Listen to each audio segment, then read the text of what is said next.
In this morning's checkup, an FDA advisory panel votes to endorse an experimental Alzheimer's drug. The panel believes that the drug that is sold under the brand name Leqembi shows clinical benefits for treatment of the disease. The vote paves the way for the medication to be considered for full FDA approval. It is not a cure, but the medication is one of the first dementia drugs that appears to show the progression of cognitive decline.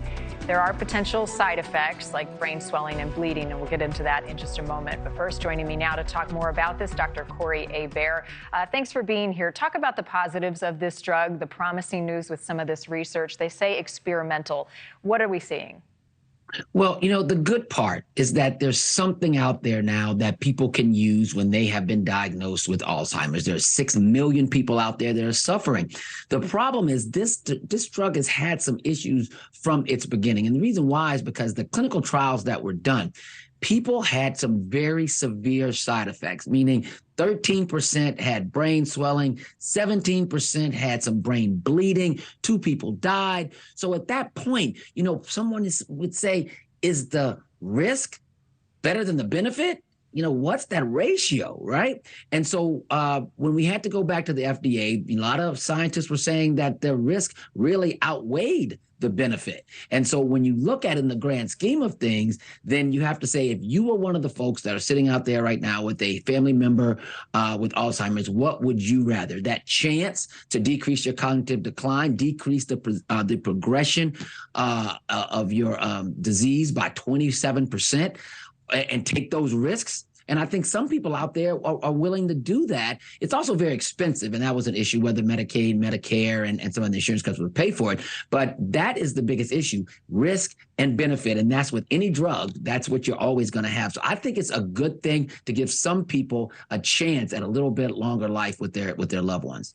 So the jury's still out on this because the advisory panel voted, but we still need full FDA approval. So we'll wait and see for that. Who would, if it goes forward, would qualify? At what stage in the progression of the disease? Yeah, early stage. And I just want to go back for 1 second. So they're going to be voting on this in about 5 or 6 months because this advisory panel unanimously said that they wanted it, but it still has to get that final approval. But people with early stage Alzheimer's, can take this, and it is a monoclonal antibody. So it's something that you're going to have to take. But you got to be real about the side effects. And I want people out there listening to this or that they may consider this to be real about the side effect profile and recognize that, some of these things that could possibly happen could be devastating, but nothing may be more devastating than watching your loved one just slowly decline and them not knowing who you are. So we have to have some empathy about this type of thing when we move forward with the risk-benefit ratio of it all. Is there another drug similar to this that has similar impact on the market?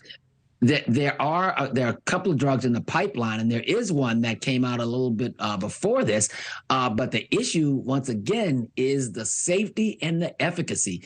This drug, nor the drug that came out a little bit before this, has the best efficacy, and neither one of them have had the best safety profile either. So this would be the first drug that would be full approval by the FDA. So this one has the best chance of being able to be something that we could actually depend on, even if it's not a very, very highly efficacious drug. All right. So in 5 months, we'll wait for news on that. There's another drug that's making some headlines, Ozempic. A lot of people have heard about this drug for weight loss, and there are some serious side effects that have led to hospitalizations. What's the concern with this drug and how it's being applied?